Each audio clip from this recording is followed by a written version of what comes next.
مدرسہ پیتھمپور کے استاذ ہیں، ان کی بچی بھی یہاں پر پڑھتی ہے، ان کی طرف سے 500 روپے عمومی انعام آئے ہیں۔ اللہ تعالیٰ ان کو جزائے خیر عطا فرمائے، علم و عمل میں برکت عطا فرمائے۔ اب اس کے بعد میں جامعہ اسلامیہ بنجاری کے ایک استاذ ہیں مولانا ادریس صاحب، ان کی صاحبزادی ہے عافیہ، ان کو دعوت دیتا ہوں کہ وہ تشریف لائیں اور اسلام نے عورت کو کیا دیا اس عنوان سے تقریر پیش فرمائیں۔ عافیہ بنت مولانا ادریس صاحب۔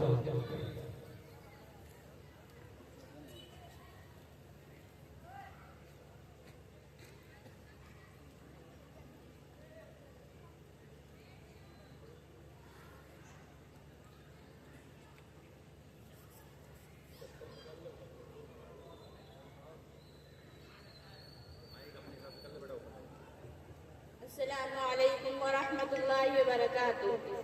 نحمده ونصلي على رسوله الكريم اما بعد فاعوذ باللہ من الشیطان الرجیم بسم اللہ الرحمن الرحیم۔ من عمل صالحا من ذکر او انثى وهو مؤمن فلنحيينه حیاة طیبہ وَلَنَجْزِيَنَّهُمْ أَجْرَهُمْ بِأَحْسَنِ مَا كَانُوا يَعْمَلُونَ۔ صدق اللہ العظیم۔ محترم حضرات اور میری پیاری بہنوں، آج کے اس بابرکت جلسے میں میری تقریر کا عنوان ہے اسلام نے عورت کو کیا دیا۔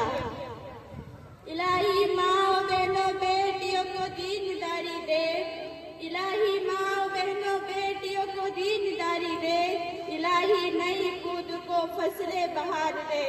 بچا لے مومنہ کو اے خدا مغرب پرستی سے، بچا لے مومنہ کو اے خدا مغرب پرستی سے، بچا لے اس شمع کو باد فنا کی چیرہ دستی سے۔ سامعین اکرام، موضوع پر نظر ڈالتے ہیں کہ اسلام نے عورت کو کیا دیا۔ اگر ہمیں دیکھنا ہے کہ اسلام نے عورت کو کیا دیا تو ہمیں دیگر مذاہب کو دیکھنا ہوگا کہ انہوں نے عورت کو کیا دیا، تقابلی مطالعہ کرنا ہوگا۔ تاہیے ہم دیگر مذاہب پر ایک دائرہ نظر ڈالتے ہیں۔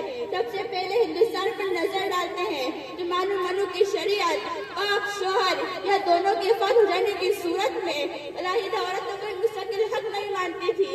شوہر کے مر جانے کے بعد شوہر کے کسی قریبی رشتے دار سے اس کا متعلق ہو جانا ضروری تھا، وہ کسی بھی حال میں اپنے معاملے کو مختار نہیں ہوا کرتی تھی۔ شوہر کے مر جانے کے بعد مر جانا اور چتا پرستی ہو جانا اس کے لیے ضروری تھا۔ اور جہاں تک حمورابی کی شریعت کا تعلق ہے، اس میں عورت پالتو جانور سمجھی جاتی تھی۔ قدیم یونان میں عورت ہر قسم کے حقوق اور آزادی سے محروم تھی۔ اسے ایسے بڑے گھروں میں رہنا ہوتا تھا جو راستے سے دور اور کم کھڑکی والے ہوا کرتے تھے اور اس کے دروازے پر پہرے دار مقرر ہوا کرتے تھے۔ اسپارٹا ان پر اعتراض کرتا تھا تو اپنے خاندان کی عورتوں کے ساتھ نرمی کا برتاؤ کرتے ہو۔ قدیم رومیوں کا عورتوں کے ساتھ قدیم ہندو یہ سب معاملہ تھا جس کے تحت وہ باپ شوہر اور بیٹوں کی ماتحتی میں رہتی تھی۔ اپنے تہذیب عروج کے دور میں ان کا یہ خیال تھا کہ نہ عورت کی بیڑی کاٹ جا سکتی ہے نہ تو سر سے جوا اتارا جا سکتا ہے۔ سامعین کرام، اسلام سے پہلے مصر تہذیب سے قوانین ختم ہو چکے تھے جس کی بنا پر زائدہ رجحان پیدا ہوا جس نے جسم اور عورت میں جس سمجھ لیا اور عورتوں کو گناہوں کا ذمہ دار قرار دیا۔ میراث کے بارے میں حکم صریح تھا کہ جب تک اولاد مذکور رہے گی لڑکی اس سے محروم رہے گی۔ یہ حکم تورات میں متعدد جگہ پر مذکور ہے۔ اب ہم بلاد مقدسہ کی طرف رخ کرتے ہیں جہاں پر قرآن کی دعوت شروع ہوتی ہے، تو آپ کو وہاں بھی توقع نہیں رکھنی چاہیے کہ وہاں عورتوں کے ساتھ انصاف و اکرام کا الگ معاملہ کیا جاتا تھا۔ وہاں وہ مال مویشی کے ساتھ میراث سے منتقل ہوتی تھی۔ آدمی شرم کے مارے اپنی بیٹی کو بچپن میں زندہ درگور کر دیتا تھا اور اس پر خرچ کرنے کو بوجھ سمجھتا تھا، جبکہ اپنی امنوں کا باندھی یا نفع بخش جانور پر خرچ کرنے کو بوجھ نہیں سمجھتا تھا۔ سامعین کرام، یہ ایک دائرہ نظر تھی جو دنیاوی اقوال و ملل میں عورت کی حیثیت کو دکھاتی ہے۔ اب ہم اصل موضوع پر آتے ہیں جس کے مقابلے میں مذہب اسلام نے عورت کو کیا دیا۔ تو اسلام میں ایسا اثر سرچشمہ ہے جس نے سزکتی، بلبلہتی، کرہتی، دم توڑتی، بیار و مردگار چلتی اور چتا پرستی ہونے والی معصوم و مظلوم عورت کو نہ صرف گلے سے لگایا بلکہ اس کو سر اٹھا کر زندگی گزارنے کا طریقہ سکھایا اور اعلان فرمایا فاستجاب لهم ربهم أني لا أضيع عمل عامل منكم من ذكر أو أنثى بعضكم من بعض.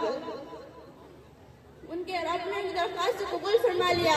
وہ کسی مرد یا عورت کے کسی کام کا غلط نہیں کرتا, ضائع نہیں کرتا. تم آپس میں ایک دوسرے کے جز ہو. یہ مجدہ سنا کر ساری اقوام کے ذہنوں کو جھنجھوڑ کر رکھ دیا اور بتایا کہ اب سے عورت مرد کے قدم سے قدم ملا کر چلے گی. وہ مرد کی زندگی کا ایک جزء لا انفق ہے, اسے 5 دیر میں نہیں سمجھا جا سکتا. اور اس میں بس نہیں کیا بلکہ ایک قدم آگے بڑھتے صدائیں آنے لگتی ہے. والمؤمنون والمؤمنات بعضهم اولیاء بعض یأمرون بالمعروف وینہون عن المنکر ویقیمون الصلاة ویؤتون الزکاة. ایمان والے مرد اور ایمان والی عورتیں آپس میں دوسرے کے ساتھی ہے. نئی باتوں کا حکم دیتے ہیں, وہی باتوں سے روکتے ہیں, نماز قائم کرتے ہیں, زکوٰۃ ادا کرتے ہیں.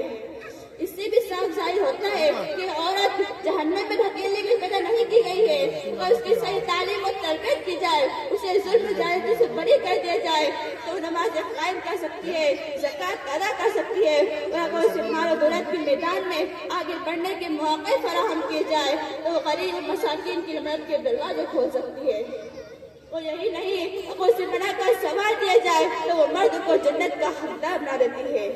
رسول اللہ صلی اللہ علیہ وسلم کی زبان ہے الجنت تحت ختام الامہات کے پیارا مجھے سنایا ہے کہ ماں بیٹے کی ذخیرہ نہیں ہے, بیٹے قسمت کا تارا اس کے پیروں تلے ہے. اور کوئی جنت کا طلبگار ہے تو اس کو چاہیے کہ اپنے ماں قدموں کو چوم لے.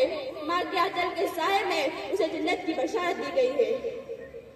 مذہب اسلام نے تو کیا زیور نہیں دیا, اس کو پردے کا حکم دے کر بازار بکنے سے بچایا, اس کو گندے لوگ کی گندی نگاہ سے محفوظ کیا اور اعلان فرمایا اپنے گھروں میں ٹھہری رہو, اپنے آپ کو دکھاتی نہ پھرو, جیسا کہ جہاد کے زمانے میں دکھانے کا دستور تھا.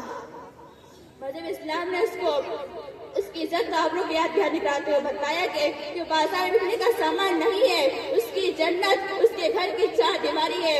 اور انہیں 4 دیواری کے اندر رہ کر وہ انبیاء کو جنم دیتی آئی ہے. صلحاء اس کی گود میں پلے بڑے ہیں, اولیاء متقی کو اس کی پرورش کی ہے. امام بخاری مختار کاغی کی اتجاب کی مثالیں ہیں جن کی ماں کی پرورش نے ثابت کر دیا کہ اگر عورت اسلام کے سائے میں اسلام نے اس کو جو کچھ بھی دیا ہے اس کے اعتبار سے اپنے آپ کو ڈال لے تو پوری دنیا کے لیے رحمت بن کر پوری دنیا کے لوگوں کو روشن کر سکتی ہے.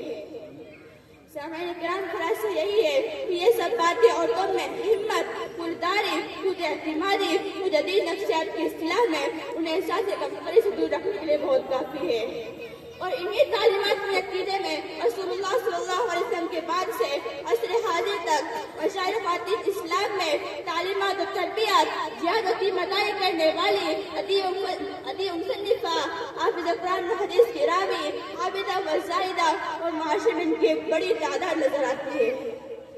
وہ فیضان نظر تھا یا کہ مکتب کی کرامت تھی, وہ فیضان نظر تھا یا کہ مکتب کی کرامت تھی, سکھائے کس نے اسماعیل کو عطا فرزندی.